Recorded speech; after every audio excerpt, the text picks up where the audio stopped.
Depuis une semaine, on connaît l'identité de Miss France 2023, mais un documentaire de TF1 permet de retracer le parcours des différentes Miss depuis de nombreuses années, avec des anecdotes cachées sur Geneviève de Fontenay.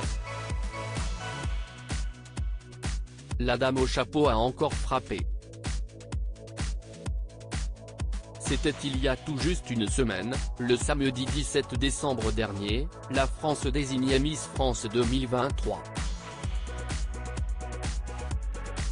CIST sans surprise Miss Guadeloupe, alias Inodira Ampio, qui a remporté la couronne, et qui va parcourir l'année prochain les foires agricoles, salons et villes de métropole et d'outre-mer. Un sacre qui fait l'objet d'un documentaire, diffusé hier soir sur TF1, et qui permet de se replonger, en compagnie de Miss emblématiques, dans les coulisses de l'un des concours de beauté les plus anciens au monde. Une Geneviève de Fontenay très cash sur scène avec la gagnante. On le sait, Geneviève de Fontenay n'a jamais été une femme très mielleuse. Consciente de l'enjeu de son concours de beauté, elle l'a maintenu d'une main de fer, afin de montrer l'exemple en matière de savoir-être et de standards de beauté. Si depuis son éviction, les règles ont été modernisées, et plus encore cette année, avec les ajouts critiqués d'Alexia Laroche-Joubert, la dame au chapeau est aussi une femme intraitable lorsqu'il s'agit de diriger les gagnantes annuelles.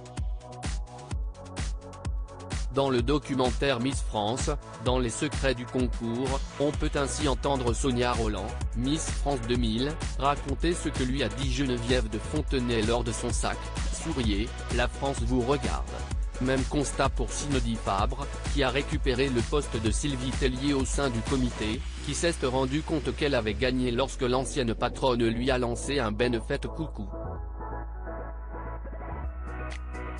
Geneviève de Fontenay ne croyait pas en la victoire de Nathalie Marquet. CIST aussi l'occasion de prendre des nouvelles de Nathalie Marquet, la compagne du défunt Jean-Pierre Pernaut. De son côté, elle aussi a reçu les critiques de Geneviève de Fontenay, qui n'a pas hésité à lui dire qu'avec cette crinière et mal maquillée, jamais vous ne serez élue Miss France. L'histoire lui donnera tort, puisque la comédienne sera élue Miss France 1987. Celle qui fut la première à être véritablement couronnée à la télévision, elle a été élue par les téléspectateurs, n'a pas hésité à balancer sur les objets incongrus qu'elle recevait de ses admirateurs, comme des slips kangourous. À lire aussi Je n'ai jamais vu quelque chose d'aussi moche, Geneviève de Fontenay dézingue l'élection de Miss France 2023.